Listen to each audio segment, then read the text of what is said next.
Good evening students, dear students. आज हम हमारी हिंदी की महाभारत बुक से चैप्टर नंबर 37 करेंगे। चैप्टर नंबर 37 है अश्वत्थामा।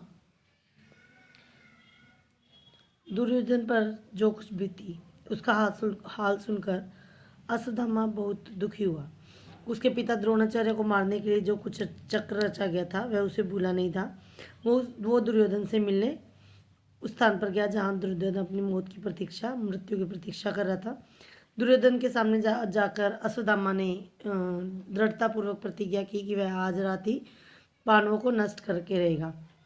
दुर्योधन ने जब यह सुना तो उसे बड़ी प्रसन्नता आई और उसने आसपास खड़े हुए लोगों से कहकर अश्वत्थामा को कौरव सेना का विधिवत सेनापति बनाया और उसने उसे कहा कि आचार्य पुत्र, शायद मेरा यह अंतिम कार्य है, तो शायद आप मुझे शांति दिला सकें। मैं बड़ी आशा से आपकी तरफ देखता रहूँगा, आपकी राह देखता रहूँगा। जब सूरज डूब गया, रात हो चुकी थी, तो एक बड़े बरगद के पेड़ के नीचे अश्वत्थामा, कृपाचार्य और कृतवर्मा रात बिताने की गरज से ठहरे। कृपाचार्य और कृतवर्मा बहुत थके हुए थे, इसलिए दोनों ही वहीं पड़े पड़े सो गए। लेकिन अश्वत्थामा को नींद नहीं आ रही थी। अश्वत्थामा सोचने लगा कि मैं इन पांडवों और पिता की हत्या करने वाले धृष्टद्युम्न को उसके साथियों समेत एक साथ ही क्यों ना मार दूं। तो उसने सोचा कि अभी रात का समय है, तो सब सीवरों में सो रहे होंगे, मैं उन्हें सोते हुए ही मार दूंगा। तो उसने कृपाचार्य को उठाया और ये बातें उसे बताया अपनी योजना। तो कृपाचार्य ने उसकी बात सुनकर कहा, अश्वत्थामा, सोते हुओं को मारना कभी भी धर्म नहीं हो सकता, तो तुम ये विचार करना छोड़ दो।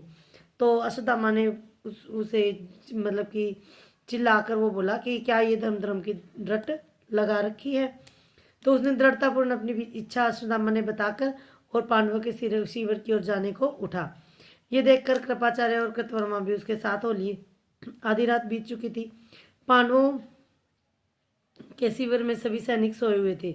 अश्वत्थामा ने सबसे पहले धृष्टद्युम्न के शिविर में घुसा और उसने सोए हुए धृष्टद्युम्न को पैरों के तने कुचल कर मार डाला। इसी प्रकार उसने अन्य पांचाल वीरों को भी कुचल कर मार डाला। द्रौपदी के पुत्रों की भी एक एक हत्या कर दी।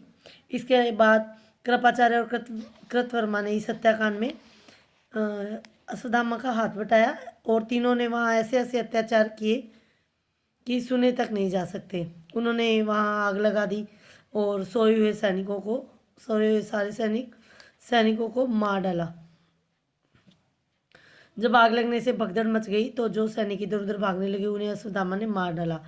दुर्योधन के पास गया और दुर्योधन ने को कहा कि आप अभी जीवित हैं, ये देखिए मैंने सबको मार दिया है। पांडवों के सारे पुत्र मारे गए और पांडवों के पक्ष में अब केवल 7 ही लोग बचे हैं और हमारे पक्ष में कृपाचार्य, कृतवर्मा और मैं 3 ही रह गए हैं। ये सुनकर दुर्योधन बहुत प्रसन्न हुआ और बोला कि आपने जो मेरे लिए किया है वो काम कोई नहीं कर सका। इतना कहकर दुर्योधन ने अपने प्राण त्याग दिए।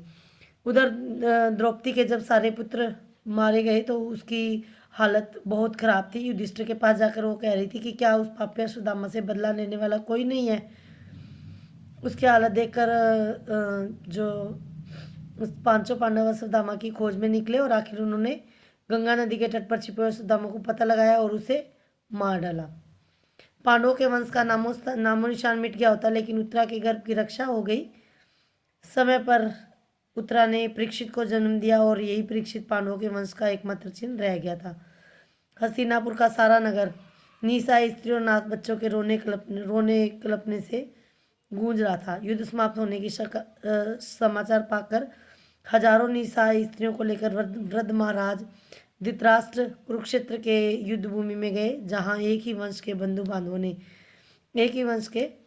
बांधवों ने एक दूसरे से भयानक युद्ध करके अपने ही कुल का सर्वनाश कर डाला था। धृतराष्ट्र ने बीती हुई बातों का स्मरण करते हुए वहां जाकर बहुत विलाप किया।